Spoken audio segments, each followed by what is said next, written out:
Okay, good morning. So, paalis po ngayon tong Grandia papuntang Baguio and then baba ng Nagilian, La Union. Okay? So, as usual, check po tayo bago magbiyahe, lalo na pa sa mga long drives. Huwag po natin kakalimutang mag-check lalo ng makina. And then gulong. Yan naman po. Okay.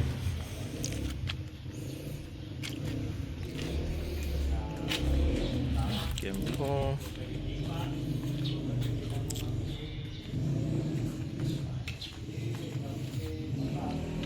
Okay.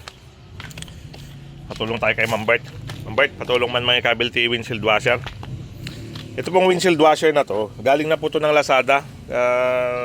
Maghanap lang po tayo sa mga shops na talagang trusted na ito ang mga products nila.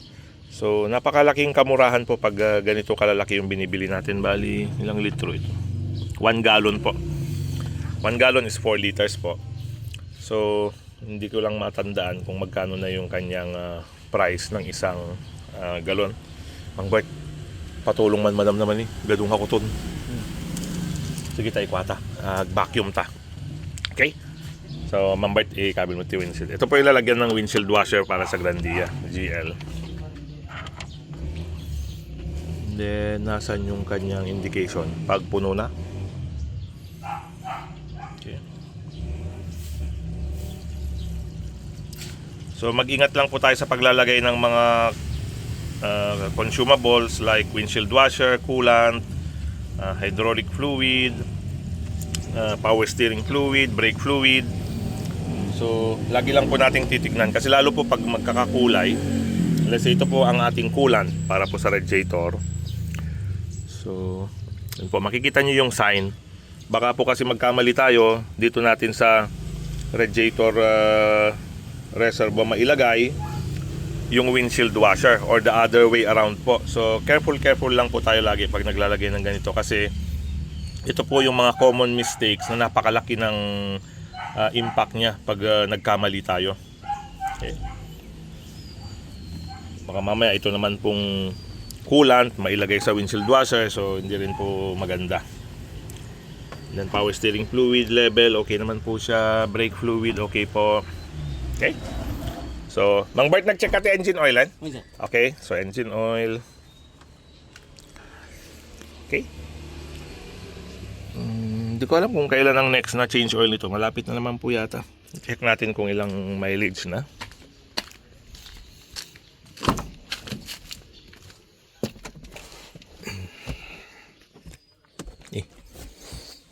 Ayun, susi. Wala po yung susi. Check na lang po natin. Okay.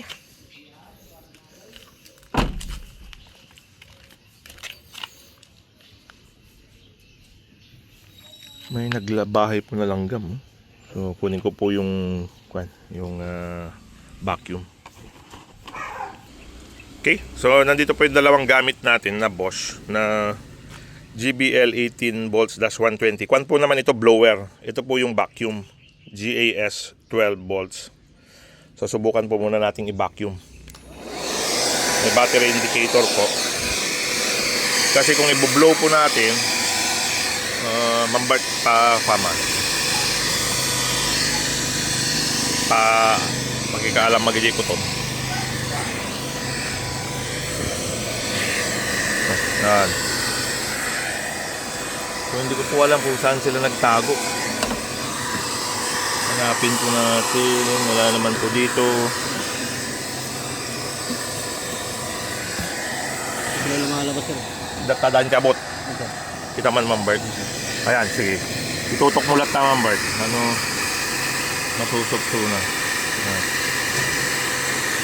I-try ko nga i-blower. So, habang binabacuum po namang Bic, Ma'am Bert, blower po natin baka lumabas.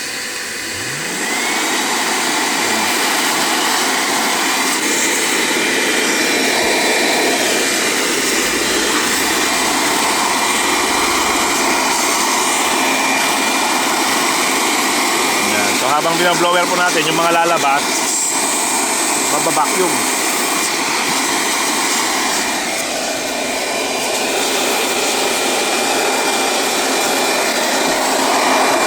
Yan.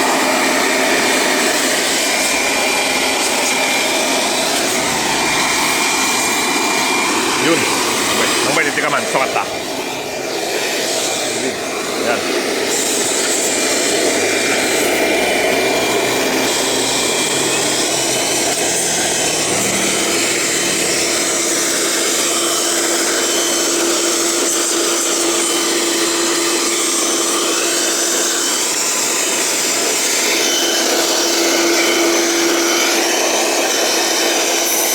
Basan. Baik, ayan, nagro-run na dyan. Tabot, tama, tabot. At ito bangir. Toy. Yan.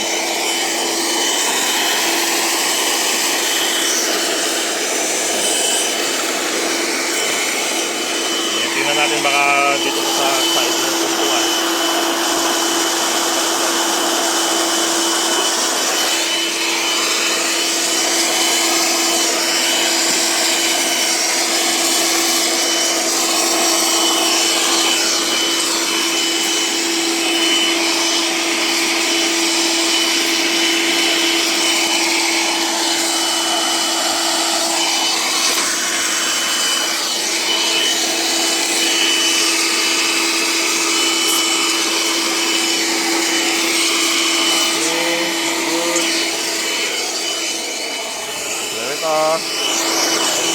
Kapay mga bike.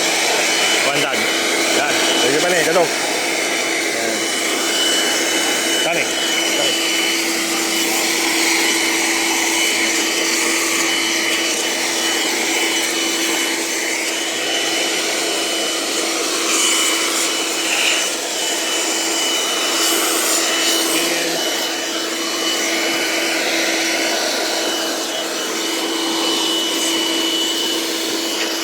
Banger.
na po.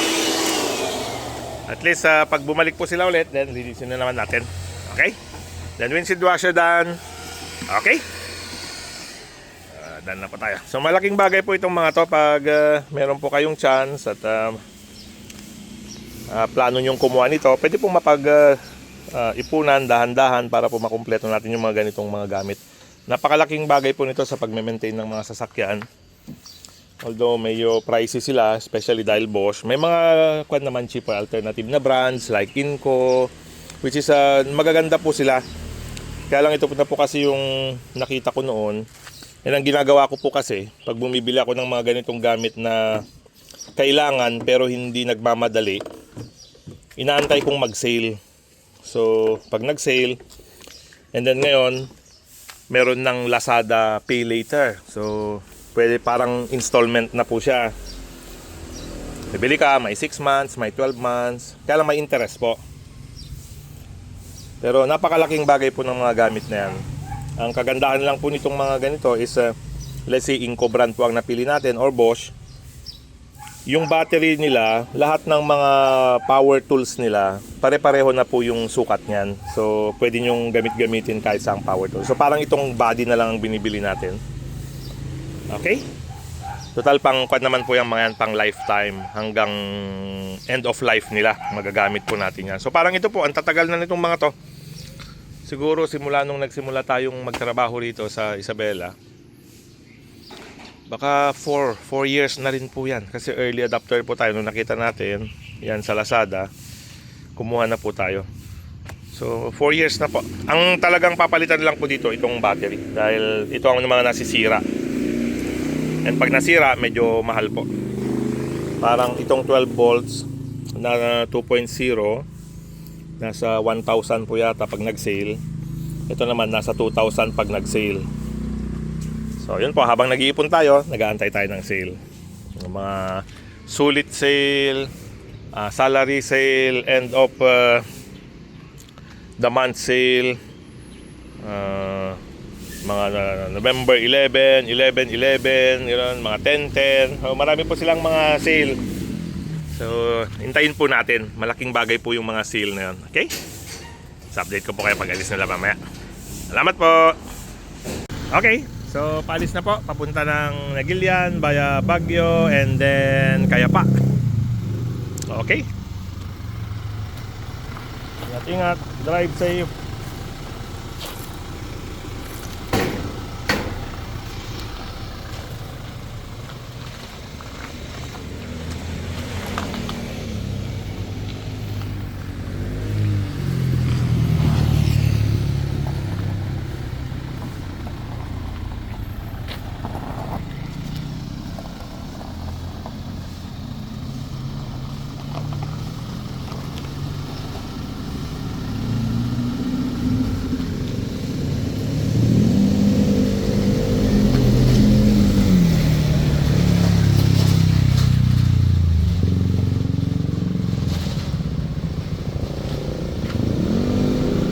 Mambert, no, kahit mo ginanay, bagam lang gabi kape Okay, ingat din Mambert, alalay lang No silip, no overtake Thank you. Bye bye. Okay, ingat.